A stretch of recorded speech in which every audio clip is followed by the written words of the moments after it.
What's up, everybody? It's your boy Z-Copier, and welcome to another episode number 7, in fact, of Season 2 of Zach's Art-Ful podcast, where creativity meets conversation. I'm your host, Zach Cobb, and today, we're going to be doing a little something different today. Today, we're going to be doing an album review of Tyler, the Creator's Chromakopia. So, kick back, relax, and enjoy the ride.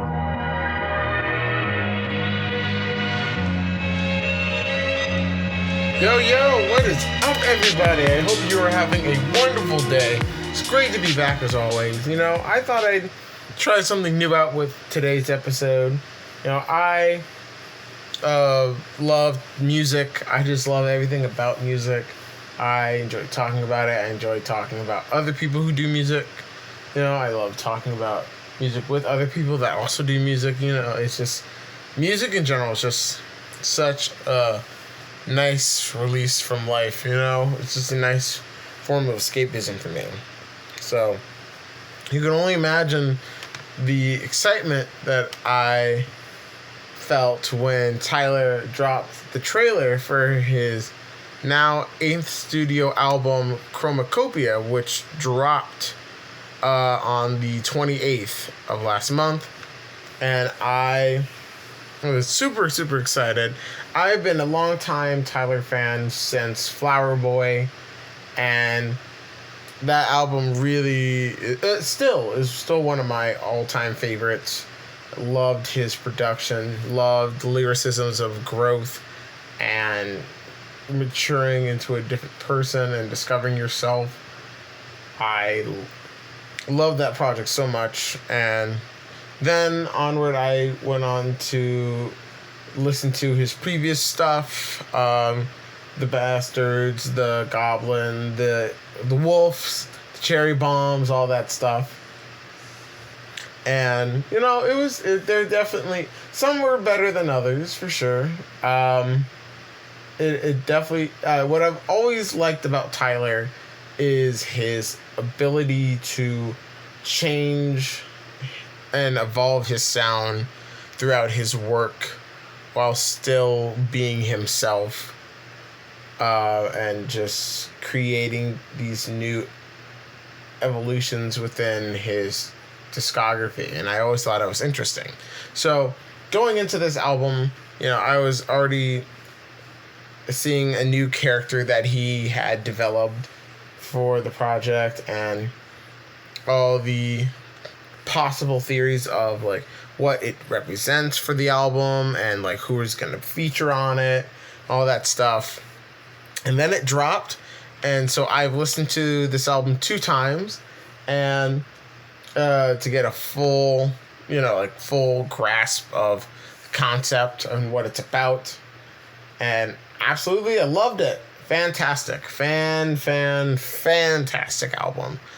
I still think that Call Me If You Get Lost was a bit better with exploring the topics that it did, but I still really like this album overall. I think it was another great example of Tyler's ability to evolve as a creative, as a producer, and a rapper.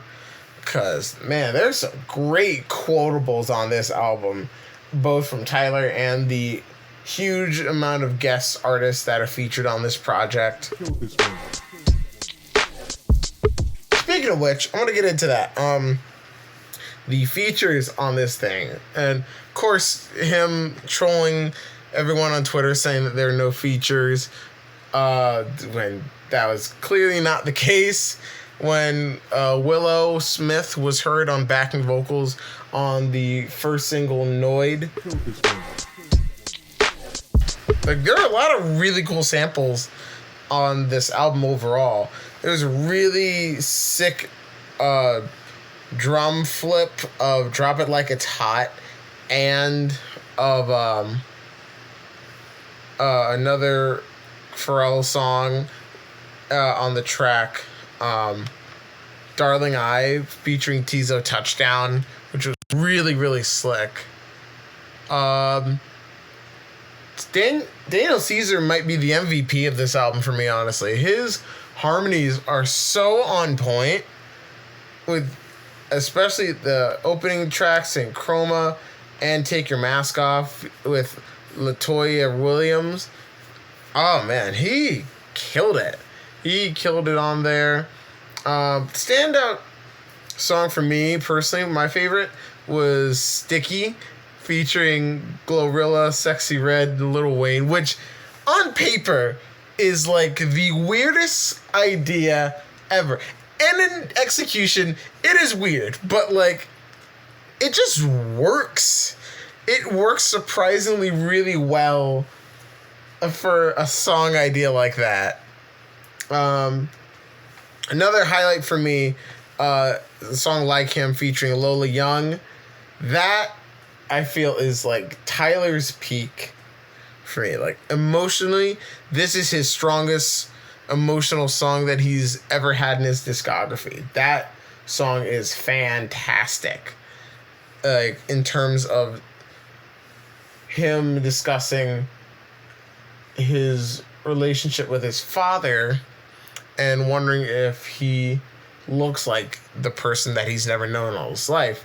And then the ending narration from his mom reveals that she had basically cut off the relationship during that time because she was young, gone through a lot of tribulations, and his father wanted to be present in his life. And man, it just, we're listening to a lot of his older songs where he ranted about his dad not being there. It makes, in retrospect, it makes those songs hit a lot harder with the realization that he did want to be there, but due to situations out of his control, that was not possible. And man, it just, it is. That's an emotional roller coaster, that song, man. Lola Young's vocals on the ending part especially are beautiful, beautiful, beautiful, beautiful.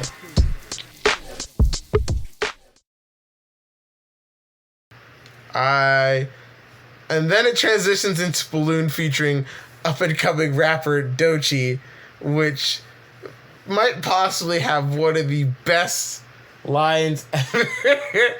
If you know.